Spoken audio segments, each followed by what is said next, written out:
কি বন্ধু, কি ভাবতেছ? তোমার সিঙ্গেল বন্ধুরে ভিডিওটা মেনশন করো। ব্যক্তিত্বের নারী থাকা সত্ত্বেও অনেকেই জীবনসঙ্গী খুঁজে পাচ্ছেন না। তাদের সৌন্দর্য ব্যক্তিত্ব সহজেই পুরুষের মন কেড়ে নেয়, কিন্তু তবুও থেকে যাচ্ছে অপূর্ণতা, একজন সঙ্গীর অভাব। এর পেছনে বড় কারণ হলো জনসংখ্যার ভারসাম্যহীনতা। পর্তুগালে নারীর সংখ্যা পুরুষের তুলনায় বেশি।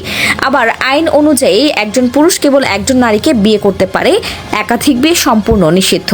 ফলে চাইলেও পুরুষরা একাধিক বিয়ে করতে পারে না, আর এতে করে অনেক নারী থেকে যাচ্ছেন পাত্র সংকটে।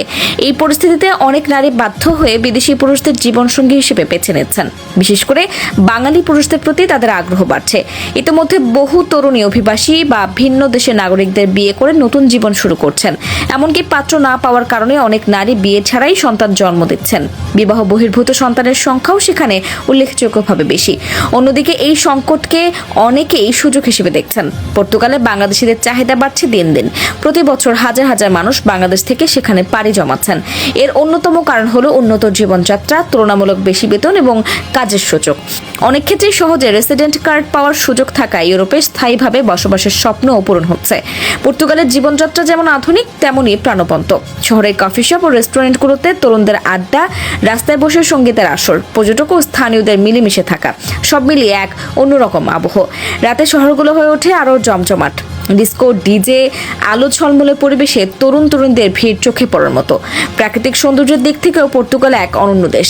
এখানে পাহাড়, নদী, সাগর, দ্বীপ, গুহা সবকিছুর সমন্বয় দেখা যায়।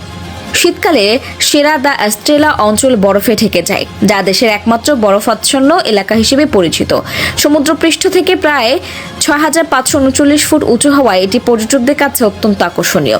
দক্ষিণ উপকূলের কাছে ইলাহা দি তাভিরা একটি সুন্দর দ্বীপ, যেখানে যেতে হয় নৌকা বা ফেরিতে।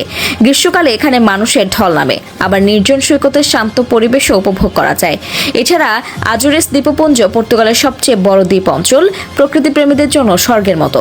ছোট ছোট দ্বীপ নিয়ে গঠিত এই এলাকায় রয়েছে সবুজ পাহাড়, সমুদ্র সৈকত, মাছ ধরার গ্রাম, এমনকি ডলফিন ও তিমি দেখার বিশেষ সুযোগ। পিকো দ্বীপ, যা সবচেয়ে উঁচু, সেখানে উঠতে সময় লাগে প্রায় 2 ঘন্টা। আর উচ্চূড়া থেকে দেখা যায় আশেপাশের অসাধারণ দৃশ্য ও মনোমুগ্ধকর সূর্যাস্ত। সব মিলিয়ে পর্তুগাল একদিকে যেমন প্রাকৃতিক সৌন্দর্যে ভরপুর, তেমনই সামাজিক বাস্তবতায় ভিন্ন এক চিত্র তুলে ধরছে, যেখানে জীবনসঙ্গীর অভাবে বহু নারী নতুন করে ভবিষ্যৎ খুঁজছেন, আর সেই সুযোগে বিদেশিদের জন্য খুলে যাচ্ছে নতুন সম্ভাবনার দরজা। তা দর্শক, এতক্ষণ 24 লাইভ বিডি নিউজের সাথে থাকার জন্য আপনাকে অসংখ্য ধন্যবাদ।